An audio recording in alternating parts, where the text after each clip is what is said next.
رمضان میں سب کی بخشش ہو جاتی ہے، سب کی، لیکن صرف 4 قسم کی لوگوں کی بخشش نہیں ہوتی۔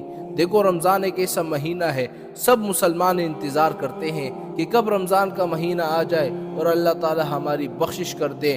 رمضان کریم کے اندر سب لوگوں کی بخشش ہو جاتی ہے، چاہے وہ گالیاں دیتا ہو، جھوٹ بولتا ہو، جس قسم کے بھی گناہ کرتے ہو، لیکن 4 قسم کے لوگ ایسے ہیں ان کی بخشش رمضان کریم کے اندر نہیں ہوتی۔ یہ کون بدبخت لوگ ہیں؟ یہ کون سے لوگ ہیں جن کی بخشش رمضان کریم کے اندر نہیں ہوتی؟ ذرا سنیے گا، اگر یہ 4 کام آپ کر رہے ہیں یا ان 4 قسم کے لوگوں میں سے آپ شامل ہیں تو ان کاموں کو چھوڑ دو تاکہ آپ کی بخشش اللہ تعالیٰ اس رمضان کے اندر کر دے، آپ کے سارے گناہ اللہ تعالیٰ معاف کر دے۔ یہ 4 قسم کے لوگ کون سے ہیں؟ ذرا سنیے گا۔ سب سے پہلا کینہ رکھنے والا۔ کینے کا کیا مطلب ہے؟ یعنی دل کے اندر دشمنی رکھنے والا، بغض رکھنے والا، دوسروں سے نفرت کرنے والا۔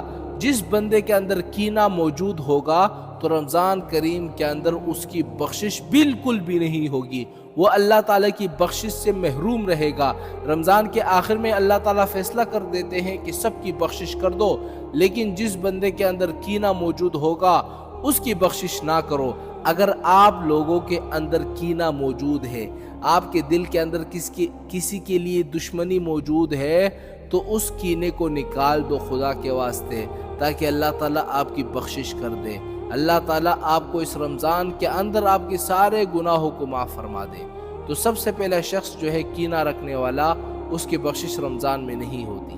اور دوسرا کون سا شخص ہے جس کی رمضان کے اندر بخشش نہیں ہوتی؟ دوسرا شخص ہے شراب پینے والا، مسلسل شراب پینے والا۔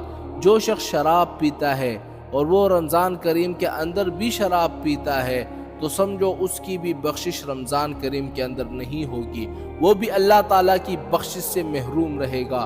تیسرا کون سا شخص ہے؟ تیسرا شخص ہے رشتہ داروں کے ساتھ تعلق توڑنے والا، رشتہ دار کے ساتھ لڑنے والا، رشتہ دار کے ساتھ اپنی رشتہ داری کو ختم کرنے والا۔ خدا کے واسطے رمضان کا مہینہ ہے، اگر رشتہ دار آپ سے ناراض ہے، بات نہیں کرتے، جھگڑا ہے، تو جا کر ان سے خود معافی مانگو۔ معافی مانگنے میں عزت کی کمی نہیں ہے۔ رسول اللہ صلی اللہ علیہ وسلم کا فرمان ہے، اگر معافی مانگنے سے تمہارے عزت میں کمی آ جائے تو قیامت کے دن وہ عزت مجھ سے لے لینا۔ دیکھو خدا کی قسم رسول اللہ صلی اللہ علیہ وسلم نے بھی کہہ دیا ہے نا کہ مجھ سے تم عزت لے لینا۔ اگر رشتہ داروں کے ساتھ آپ کا جھگڑا ہے تو جا کر ان سے معافی مانگو، ان سے کہو کہ مجھے معاف کر دو، کیونکہ اگر آپ اس طرح نہیں کرو گے تو رمضان کریم کے اندر آپ کی بخشش نہیں ہوگی۔ تو پھر کیا کرو گے ایسے رمضان کے ساتھ کہ جس میں آپ کی بخشش نہ ہو؟ اور چوتھا شخص کون سا ہے جس کی رمضان کریم کے اندر بخشش نہیں ہوتی؟ چوتھا شخص ہے ماں باپ کا نافرمان، والدین کا نافرمان۔ تو جو بھی شخص والدین کی نافرمانی کرتا ہے تو اس کی بخشش رمضان کریم کے اندر نہیں ہوتی۔ خدا کے واسطے میں ہاتھ جوڑ کر آپ سے کہہ رہا ہوں، اگر آپ کے والدین زندہ ہے ان سے معافی مانگو، ان سے کہو کہ ہم سے غلطی ہو گئی ہے۔ اگر آپ سے کوئی غلطی ہوئی ہے، کوئی نافرمانی ہوئی ہے، جاؤ اپنے ماں باپ کے پاس کہ ہم سے نافرمانی ہو گئی ہے۔ اگر آپ اس طرح نہیں کرو گے رمضان کریم کے اندر آپ کی بخشش نہیں ہوگی، پھر کہاں جاتے پھرو گے؟ والدین ایک ایسی نعمت ہے جس کا اندازہ ہمیں تو اس دنیا میں نہیں ہوتا، جب وہ اس دنیا سے رخصت ہو جاتے ہیں پھر ہمیں ماں باپ کی قدر آتی ہے۔